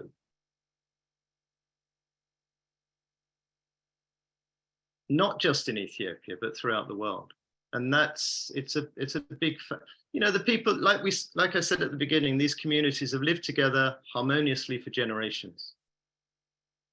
There isn't a problem between Amhara and Oromo people. You know, there is an engineered conflict. Well, I mean, people kept, you know, lots of people I would meet, they kept calling it a conflict. It's not really a conflict at all. You know, there's not two groups fighting each other. You have, you know, one extreme group of people who want, you know, to cleanse the region of not just, it's not just Amhara that have been killed in Oromia, it's other groups as well, of course. And it's not true that it's just the Amhara genocide or ethnic violence that isn't being covered. It's, you know, I mentioned again, the Ogaden issue wasn't covered. The attacks in Gambela under the EPRDF were never covered. It's, you know, it's a pattern of neglect. The Oromo people, you know, Oromo people were persecuted under the TPLF. And that persecution went largely ignored as well. I mean, that's the, you know, I can't remember exactly how they say it, but on the on OLF's website, they talk about the evil empire, something like this. You know, and they seem to have identified this evil empire with the Amhara people for some ideological reasons and for their ideological purposes. It's not true. Graham, just in the interest of time, I see that we've exceeded 5 minutes. I gave you a little bit extra time, but maybe if you could just. I was just going to say that you know, to reinforce what I just said, really, that under the EPRDF or the TPLF-led government, the Oromo people were persecuted just like every other group. It wasn't Amhara people who were persecuting Oromo people, it was the TPLF. You know, they've been the greatest evil in the country for the last 30 years. And on that jolly note, I'll bid you all good evening. Thank you for inviting me. Thank you, Graham. We really appreciate your thoughts and perspectives. We wish you could have stayed for further question and answer and everything, but I understand you have a very busy schedule. So thank you for joining us. And I'm going to now go to our other panelists for further questions. I'm going to start with Hone once again. Hone, I think the discussion took us in a lot of directions, and I think towards the end, Graham had mentioned that it's not just Amharas being targeted in Ethiopia, and that's a very profound statement. And I know that there's been a lot of religious-based incidents as well throughout the country, especially in the last year. Can you speak to what the basic? Can you speak to ethnic and religious-based persecution in the Oromia region or the surrounding regions as well? Yeah, I think Graham's point about other people also being, at the receiving end of violence is true. I mean, in a sense of human rights violation, Ethiopia never had a democratic government, and authoritarian governments are now into violating human rights. And in that sense, TPLF did go after anyone who challenged their power. So that led into Oromo protests and all that. So human rights violation, yes. But what we're talking about is like a targeted genocide that lasts decades. And that is a different nature than just, arrests because of your political activism. The people that were killed in Tole, they have never had any political belief. They never challenged the local or federal government. They were just being killed for being Amhara. And that is what makes it a genocide. It makes it a different kind of violence than just human rights, other types of persecution or human rights violations. And I think it's important not to mix up those different natures. And in terms of if we're talking about human rights violations, they also have continued under Abiy. In Wollega, in Gambela, in other regions. So there are still ongoing human rights violations at the hands of government security forces. But the Amhara genocide is a different nature, and also it's perpetrated by different groups. All these groups are common in terms of their hatred against Amharas and being indoctrinated or accepting that false narrative about Amharas. And that's why actually, although TPLF was pushed out of power, although the violence against Amharas scaled up, and that tells us there's something else other than human rights, government violating human rights. And since Abiy came to power, there's an attempt to build Oromo hegemony. And anyone that dares to speak up against that has been at the receiving end of violence. And that is what happened in southern region, where the Walaitas rejected, the attempt to deny them a regional status, while that right was given to other ethnic groups. That's what happened to the church recently, when a group of Oromo bishops demanded dominance in the church, and the church leaders say that is violation of the church's canon and church's rules, and there's a procedure that we have to follow to assign bishops and all that. But this Oromo bishop is supported by Oromo regional government, and Abiy himself, threatened to, basically take over churches throughout the country, and they did take over dozens of churches in Oromia, and any believers, Orthodox believers who opposed that were killed, prosecuted, and still there are many people that are in jail for that violence. Similarly, for the Muslim institutions, although the Muslim institution, like the Abiy regime, kind of installed its own Muslim leaders, overtaking, the Muslim council. Recently, the Muslims started to protest because of the demolition of mosques in Shagar city, a city that's surrounding Addis Ababa, and in their own Oromia regional workers Oromia regional officials were a city established to make Addis Ababa irrelevant politically, economically, and people opposed, or Muslims opposed, for the demolition of mosques in this sugar city. And again, the regime killed and arrested several of them. So there's a pattern of, government going after anyone that's really opposing the building of Oromo hegemony or challenging anything Abiy says. And I think that is happening in a number of areas in the country. But what's unique in terms of Tole and what we've been documenting in Amhara when it comes to Amhara is, regardless of your political view, regardless of your position vis-a-vis, the local or the federal government, regardless of whatever religion you have, even if you are Orthodox or Muslim, it doesn't matter. As long as you are an Amhara, you will be targeted. And that is the story that's kind of really the Tole massacre showed for us and for everyone else. Excellent, Hone, just on time. So thank you so much for that eloquent response. I see that we've actually reached the 2-hour mark since we began. So I want to try and just exploit the rest of our program. So Dr. Elisa, I'm going to pose the next question to you.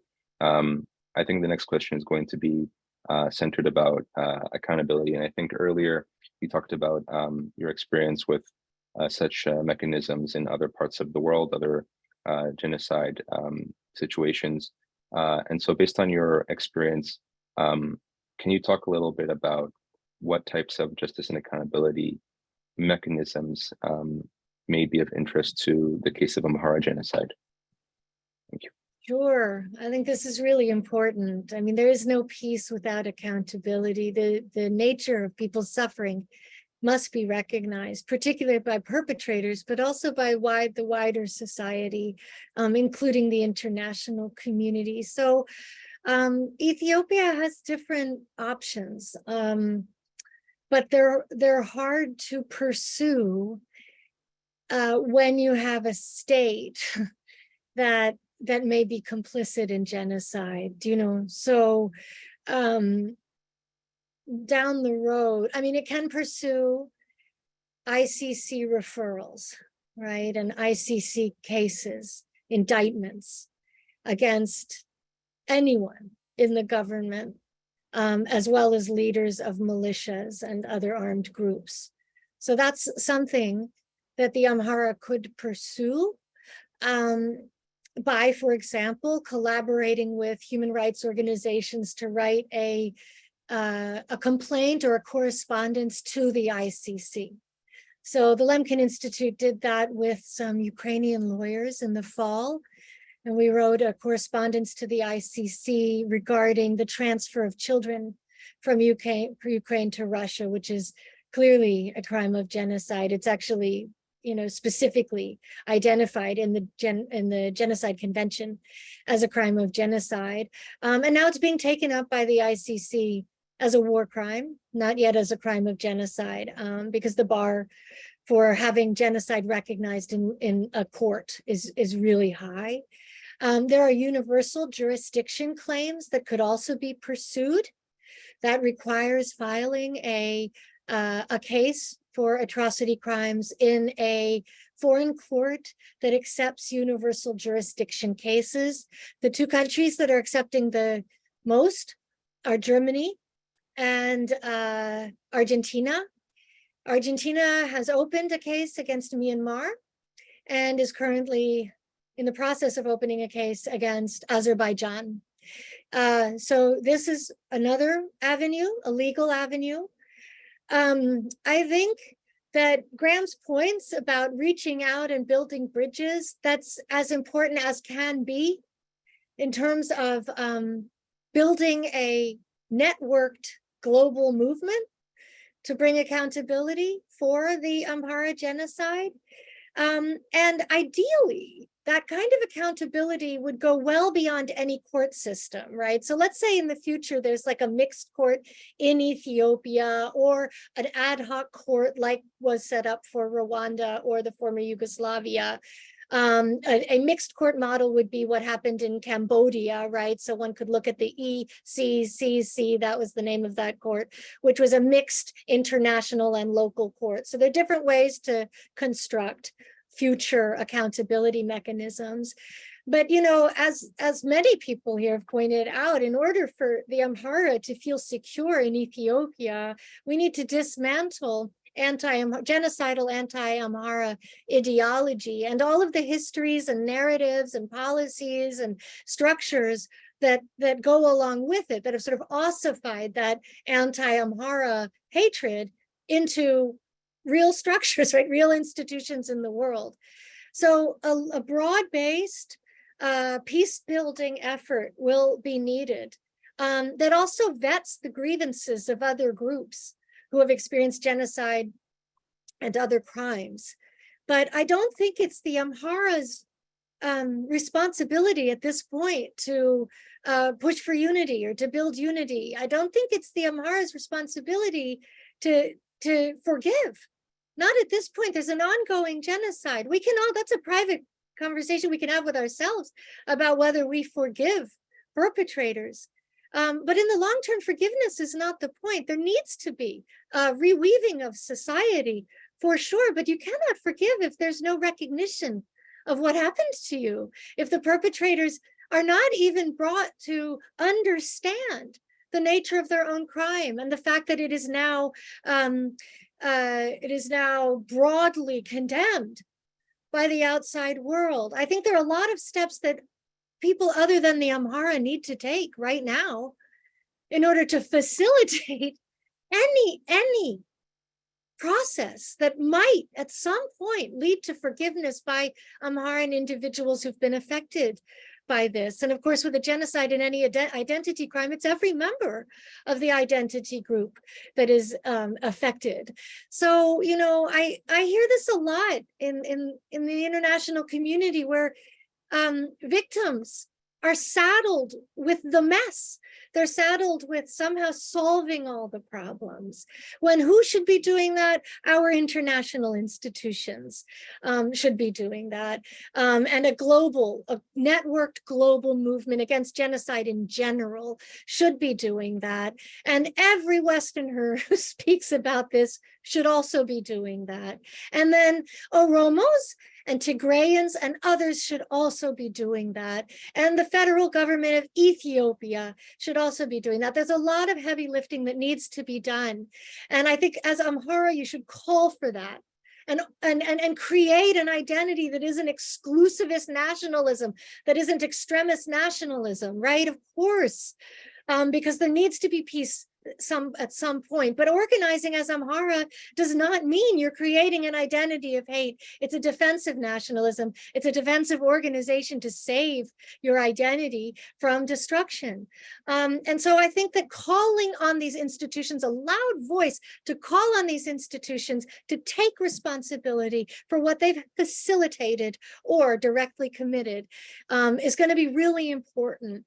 And pursuing all sorts of different directions for accountability, including the ICC, including the possibility of, you know, ad hoc or mixed tribunals, domestic and international mixed tribunals in the future. That's important. Starting some kind of bridge building movement, that's very important too. I think sanctions are another way Elisa, for accountability. Okay, so sorry. Accountability is a huge issue, you know, and it's something that would probably best be served by a coordinated effort of all Amhara groups in the world. And then you can sort of pursue a multi-layered, multi-level accountability process where you're just sort of checking off all the boxes and hitting all the institutions you can possibly hit. But I think having a strong voice, a clear voice, this is genocide and we demand accountability, not just from our own leaders, but from the international community is really important in terms of getting that moving, getting that process moving. Thank you very much, Dr. Elisa, and very relevant and important points raised that I think would be very educational for all those in the panel as well as in the audience. At this point, we are finished with our questions, and we're just going to go now to just a brief segment on reading some of the names of the victims, and then we'll proceed to concluding remarks, just a few minutes from each panelist. So the names will be read by our AAA Director of Community Engagement, Rediet, and I'm going to try and just share my screen here, if I can, so that we can just start with some slides. So Rediet, please feel free to start reading the names. I'll start with our youngest victim of the Tole Massacre, Nuruddin Mohammed, who was 15 months old from Silsal village, followed by our oldest victim of the Tole Massacre, Abba Haji Hussein, who just celebrated his 100th birthday. I want to mention Toiba Nura, who was 7 months pregnant from Hayo Sefer. Zennebet Hassan, 20 years old. Halimet Hassan, 18 years old. Khadija Mohammed, 25 years old. Ali Hussein, 10 years old. Mohammed Hussein, 8 years old. Abdu Hussein, 6 years old. Mohammed Abdu, 20 years old. Khadija Abdu, 24 years old. Indris Arabu, 8 years old. Firdaus Arabu, 2 years old. Nuriye Said, 16 years old. Sheikh Said Hamza, 53 years old. Muhe Abdu, 60 years old. Eheno Yassin, 28 years old. Said Abri, 35 years old. Sheikh Indris Hussein, 40 years old. Muhe Damto, 65 years old. Said Muhe Jawi, 70 years old. Sheikh Abdu Siraj, 40 years old. Abdel Haziz, 18 years old. Zainaba Said, 35 years old. Ansha Ali, 2 years old. Zinet Mohammed, 5 years old. Mebit Abdu, 50 years old. Indris Muhe, 10 years old. Oiba Sheikh Ali, 22 years old. Hussein Imam, 80 years old. Mohammed Hussein Mahmoud, 35 years old. Ahmed Said, 54 years old. Sheikh Makeen, 53 years old. Abdu Said, 50 years old. Ibrahim Abdu, 28 years old. Sheikh Dawid Indris, 40 years old. Sheikh Abdul Manan, 21 years old. Khadija Abdu, 25 years old. Fatima Yusuf, 3 years old. Asya Imam, 43 years old. Lubaba Muhammad, 5 years old. Muhammad Hussein, 15 years old. Amushat from Silsal village. Muhammad Abdu, 60 years old. And so many more. Okay, thank you very much, Rediet, for reading those names. Those were names taken from AAA's investigative report, which had upwards of 450 names. So we invite everyone to go and read that report if you have not already. And with that, we're going to proceed to concluding remarks. I'm going to give the first opportunity to Dr. Elisa, just a few 5 minutes max, and then we'll proceed to Hone. Thank you, Robel. I just want to say thank you so much to the AAA for creating this wonderful day of commemoration and making sure that the victims are not forgotten, and for inviting me to participate in it. It's been a true honor, and I can say for myself and the Lemkin Institute that our hearts go out to all of the victims and survivors of this genocidal violence, and we will continue to work in solidarity with everyone and to make sure that that their voices are heard and that they are not forgotten and abandoned by the international community. I think one of them, I've heard this from so many survivors of so many genocides, that one of the worst feelings, one of the worst impacts of genocide on them was precisely the sense that they had been abandoned. And the international community is very good at high-minded statements and very bad at follow-through. I think it's very easy for the people in the Western world who've never experienced genocide themselves to put all sorts of responsibilities or limitations or rules on survivors of genocide who are perhaps experiencing ongoing genocide. And I think in the face of that, the most important thing to do is to have a message and to stick with it and to continue the fight. People are hearing you, people are listening. And once all of these groups that are listening and all of these people who are hearing collaborate and are brought together and become more networked, the movement for recognition, the movement for peace becomes much, much more powerful. And so there is hope on the horizon, but it's very hard sometimes to see. And so I just offer my solidarity and, and my hope for a more secure and a more beautiful future for the Amhara of the world. Thank you very much, Dr. Elisa, for those very well thought out words. Now I'm going to give the floor to Hone Mandefro. Thanks, Robel, and thank you, Dr. Elisa. It was a real pleasure to hear from you, and I hope to continue this conversation offline as well. I think there are a number of areas we collaborate, and definitely as a community that is really desperately needing for allies. I think your organization could be a gateway for a number of networkers we would benefit from. So I think it was good to see you, but also to really, hear your wonderful remarks about this, and I've learned a lot. I guess it's always difficult to close this kind of event, is because on the one hand you want to inspire people for action, and yet the story is such depressive. So, but I'm gonna insist, we never give up. And we are the ones responsible for telling, these stories, and the people who have passed away, we only remember them. But I think the burden is really on us. Why we are here, and what's our responsibility in relation to these people, and that calls us to really take on the challenge of paying sacrifice to tell their narrative, to tell their stories.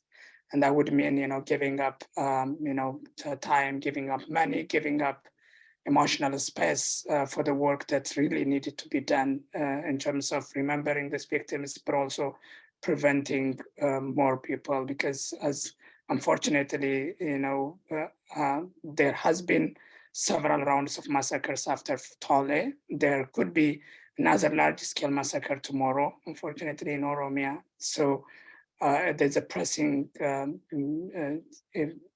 situation where we have to scale up our effort to prevent another massacre, but also at the same time push for accountability for the crimes that have been committed thus far. And in that regard, I think AAA has been trying our best to use additional avenues that are available for us, including the African Union. We actually recently filed a complaint in front of the African Court of Peoples and Human Rights, demanding the intervention from the African Union system to pressure the Ethiopian government to end what's happening, genocide happening in Oromia.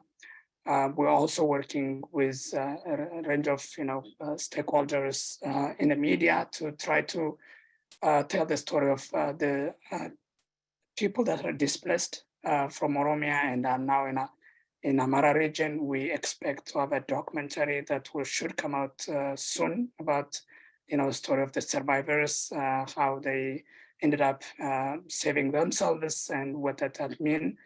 So all this work is done on a voluntary basis, and for people who are in attendance, we would appreciate your support, financial and voluntary, and time to help us, build more effort or more instances of efforts for accountability.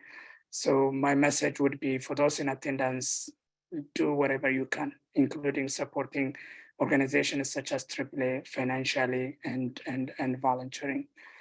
I guess more broadly, I don't see any possibility of accountability while Abiy is in power, because there are political incentives for Amhara genocide.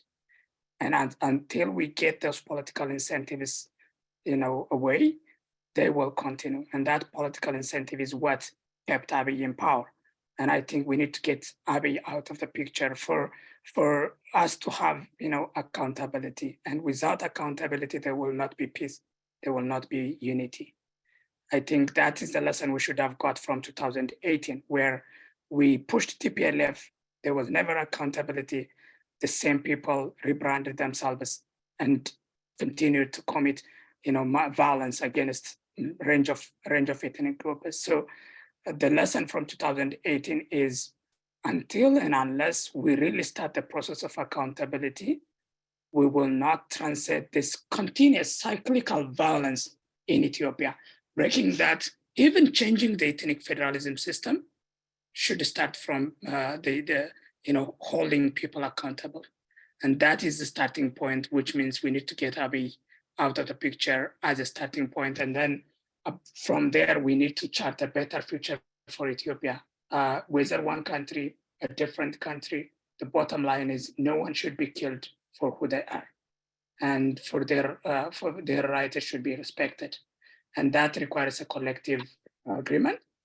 But as Dr. Elsa said, as a people who are facing genocide, we get to save ourselves, and we need to organize. That is not an option. That is not a subject of intellectual or some academic discussion. It is a matter of life and death. We have no option other than organizing as an Amhara and save our people and ourselves. And let's continue to do that and build institutions while recognizing that as Ethiopians, our fate is intertwined, and we need to promote a peaceful coexistence in whatever form we found ourselves in that region. With that, thank you, Robel and Rediet, for organizing this and for everyone to coming and attending. Thank you, Hone. Thank you, Dr. Elisa. To all those listening, that concludes our presentation.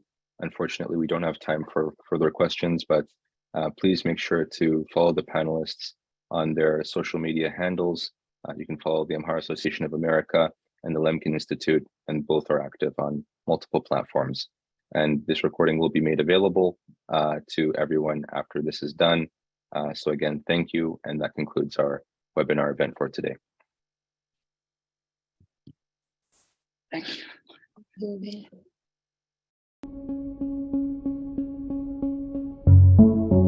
you.